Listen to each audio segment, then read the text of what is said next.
Yesterday, I awoke with a dream. I was in the process of writing a play. And when I awoke, there was that window when you're not quite sure if you're awake or asleep. And I wasn't sure if I had genuinely begun a play or not. But as consciousness came to me, I realized that I had written nothing down in my notebook, that my notebook was probably sitting on the table where it had been with no new lines inscribed in it.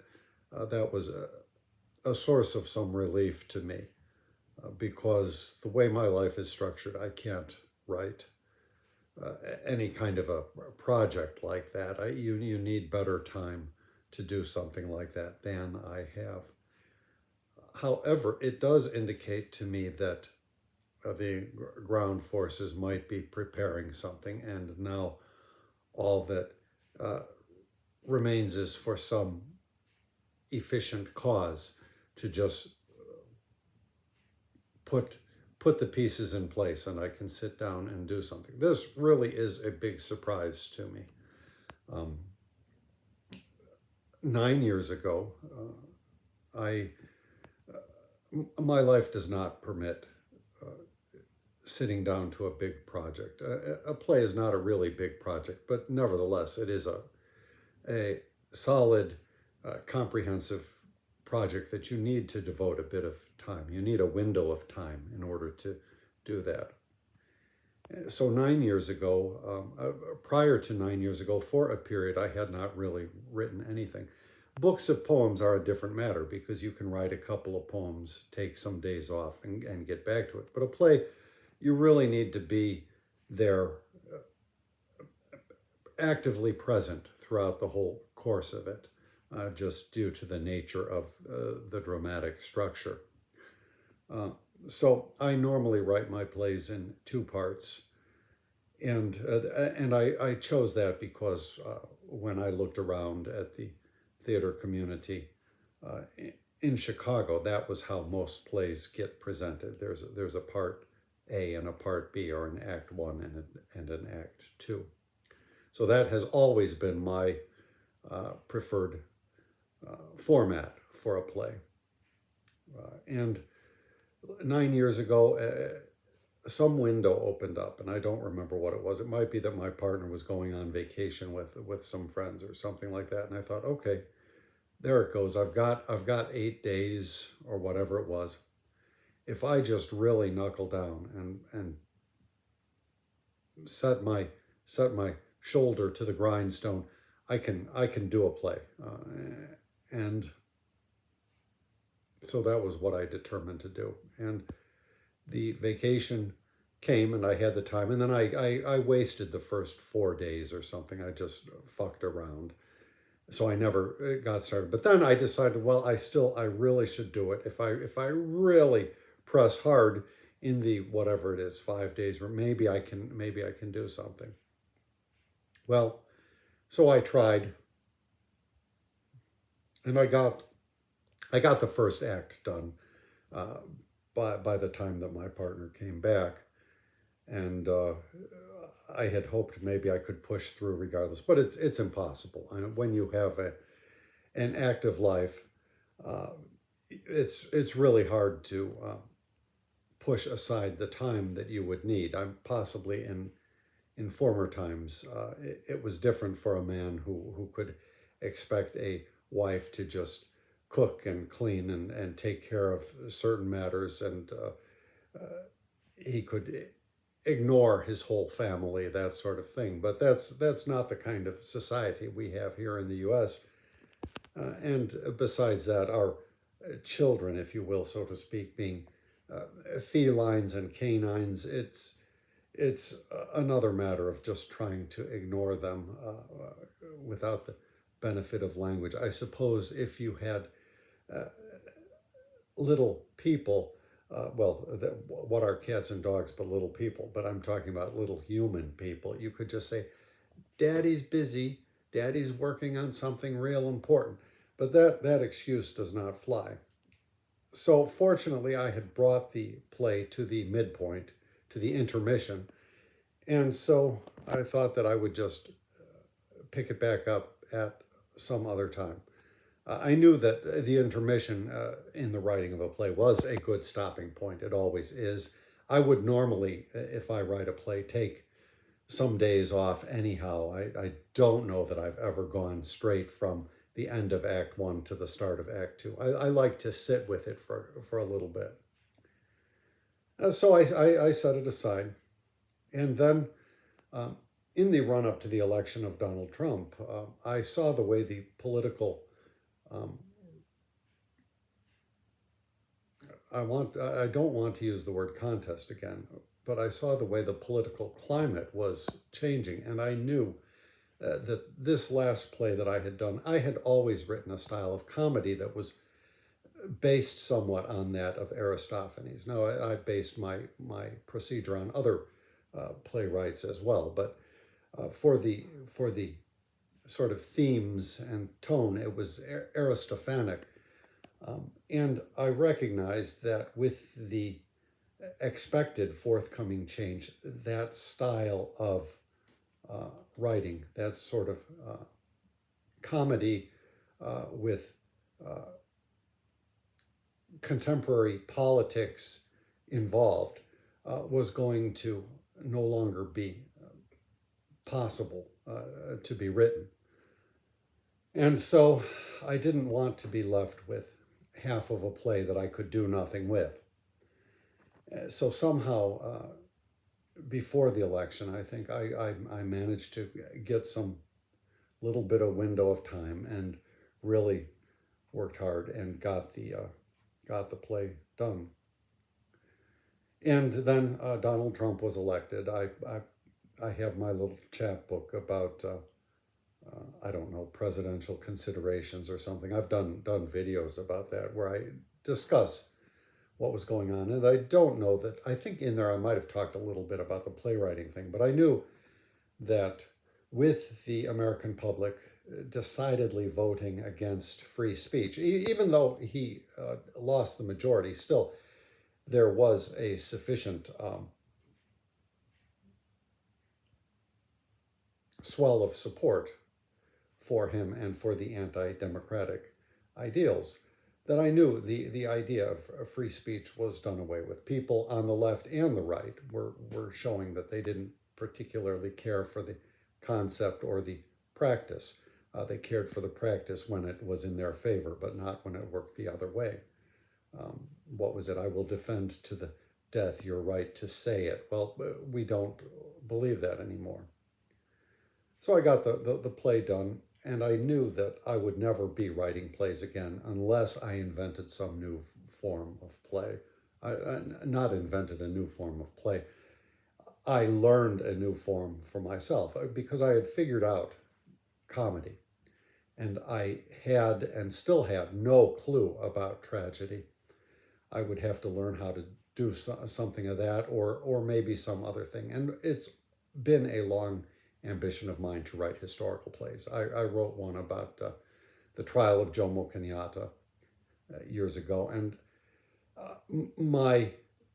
the requisite research for any kind of play like that, I've got about 5 different ones that I attempted and failed at because I just could not accommodate all the reading that was necessary. And that was one of the factors which led me to want to improve my reading. To do research, unless you're very lucky like Shakespeare and have I was going to say Oliver North, but somebody North who has really just put forth a usable text for you.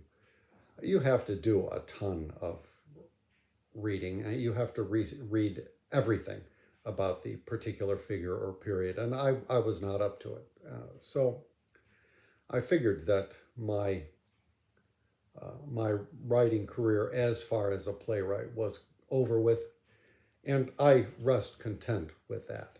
So since the election of Donald Trump, I've put together a few books of poetry, I think, but as far as a solid work like that, I knew I wouldn't be doing it. Until yesterday morning when I had the dream. And having these dreams have some track record with me. So early on, when I was pretty young, I quit my job as a photocopy clerk for a big downtown law firm and decided this is make or break. I'm going to learn how to write a play. And so that was when I studied Shakespeare. I got everything and studied it.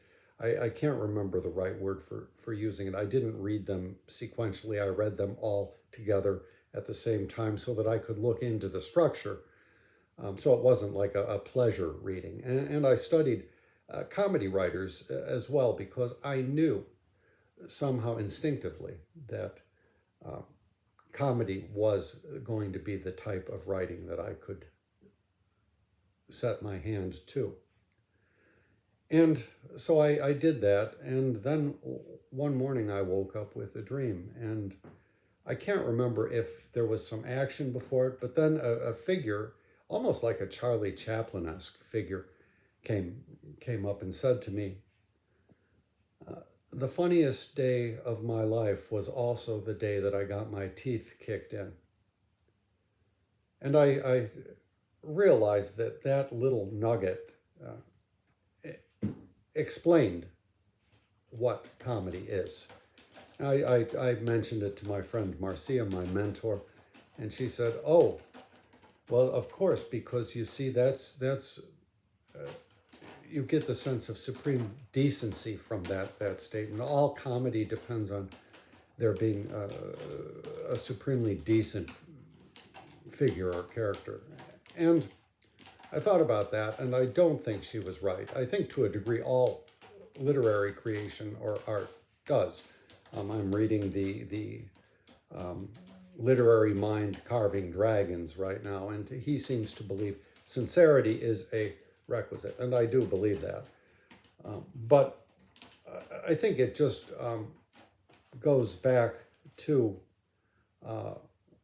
my original interpretation, which was something to the effect that what comedy writing is at its basic or in its bones is just simply telling the truth, telling it slant possibly in a certain way, but and it's not always a comfortable truth, but the reaction to an uncomfortable truth often is that we laugh about it. So that was the first time that a dream really influenced me, and that dream came to me for a purpose. And then some years later, 2003, when I was trying to prevent the Iraq war from happening, I decided to try to do a play about it, I think. And I don't know that I decided consciously or if it was the dream that made me decide it.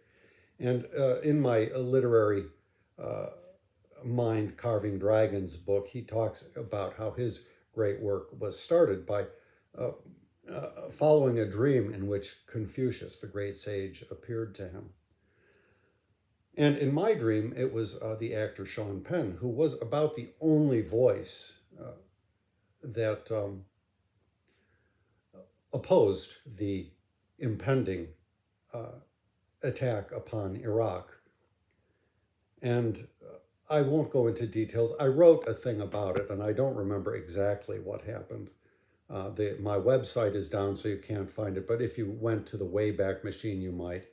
And I think I included it in my book, Lit Crit, which is available with my books at lulu.com. But because I don't remember exactly how it happened. But needless to say, that dream came to me and gave me sort of the push I needed to write that play. The play turned out to be named War for Peace, and I never managed to get it produced. Essentially, Americans were largely in favor of this war. There was a production of Aristophanes' Lysistrata in Chicago, which was really not a suitable play as far as the kind of protest that those who were wanting to protest should have chosen. But So there were pockets of people. The day that the bombs started falling, then all of a sudden people started protesting. But I had, fortunately, I can write pretty fast when it's necessary. And had I been able to get somebody to produce it, maybe it would have impacted something. So, needless to say, I never got it produced. Well, I won't go into that. I wrote it all in that essay. Um, and so this dream really indicates that possibly something is on the horizon for me. I can't guess, but it just brings to mind thoughts about the whole process of writing. And one thing that Hsieh, if that's how you pronounce his name, I have no idea, who wrote The Literary Mind Carves Dragons, um, is clear about is that writing is a spiritual activity. And that's what these booktube or no, writers tube gurus that try to sell you on writing tends to neglect or omit that writing is actually a spiritual activity. So writing is not like a muscle that you build up. It may be if you want to, do certain types of writing, like um, restaurant reviews or something. But what I'm talking about is sort of the